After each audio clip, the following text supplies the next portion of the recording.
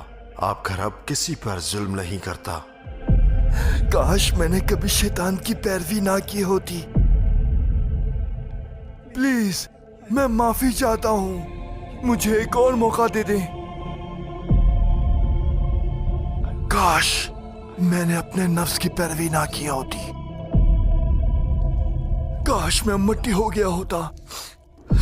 جہاں تک اہل جنت کا تعلق ہے، جب انہیں ان کے نامہ اعمال ملیں گے تو قرآن اس کو اس طرح بیان کرتا ہے، جس کسی کو اس کی کتاب دائیں ہاتھ میں دی جائے گی وہ کہے گا، یہ لو میری کتاب، اسے پڑھو، میں جانتا تھا کہ حساب کا سامنا کرنا پڑے گا۔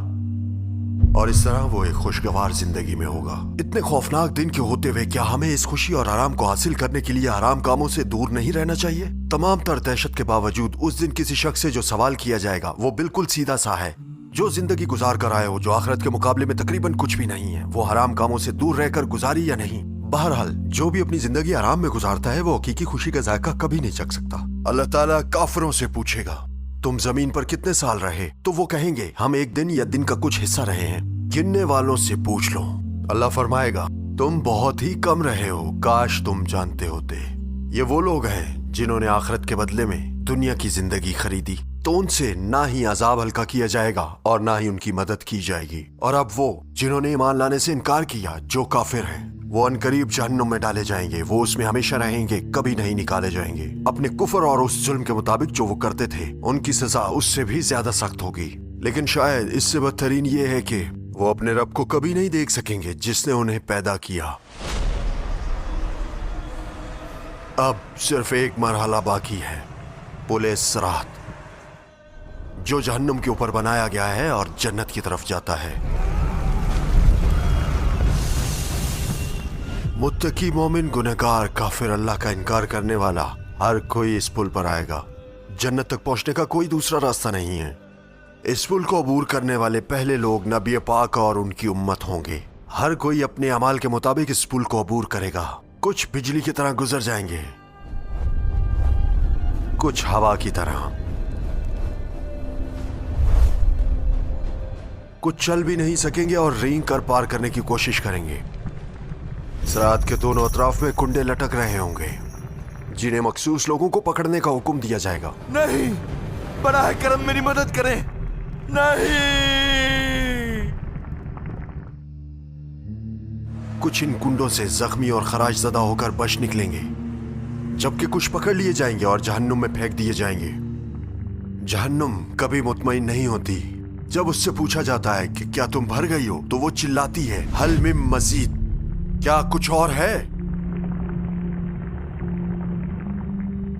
اس کی ساری ہولناکی کے ساتھ جہنم ہمارے قدموں کے نیچے ہے، ہماری آنکھوں کے سامنے بھڑک رہی ہے۔ ہم کوشش کرتے ہیں کہ اسے نہ دیکھیں اور پل پر چلتے رہیں۔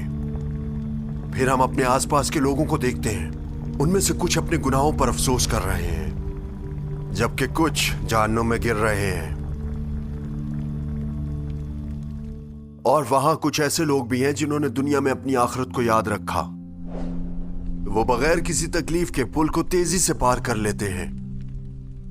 نیک لوگوں کو جہنم دکھانے کا مقصد انہیں ڈرانا نہیں ہے، بلکہ ان کی خوشی کو اور بھی زیادہ بڑھانا ہے۔ انہیں دکھایا جاتا ہے کہ خوفناک جگہ سے انہیں بچا لیا گیا ہے، وہ ایک لمحے میں گزر جاتے ہیں، ان کی تڑپ بالآخر ختم ہو جاتی ہے اور وہ اپنے ابدی گھر تک پہنچ جاتے ہیں، یعنی جنت۔ جبکہ یہ سب کچھ ہو رہا ہے، کوئی ہے جو غم اور ہمدردی کے ساتھ دعا کر رہا ہے، جس نے اپنی ساری زندگی اپنی امت کی طرف رحمت سے دیکھا اور ان کے لیے دعا کی۔ رسول اللہ صلی اللہ علیہ وآلہ وسلم، اے میرے رب سلامتی عطا کر، وہ اہل ایمان کے لیے دعا کر رہے ہیں۔ اس دن ہماری مشکل ہمارا حساب ہوگا، لیکن ان کی مشکل اپنی امت کو اس حالت میں دیکھنا ہوگا، ان لوگوں کو دیکھنا جنہیں ان کے نامہ اعمال بائیں ہاتھ میں دیے گئے ہوں گے، پل صراط میں ان کی حالت اور ان کا ایک ایک کر کے جہنم میں گرنا۔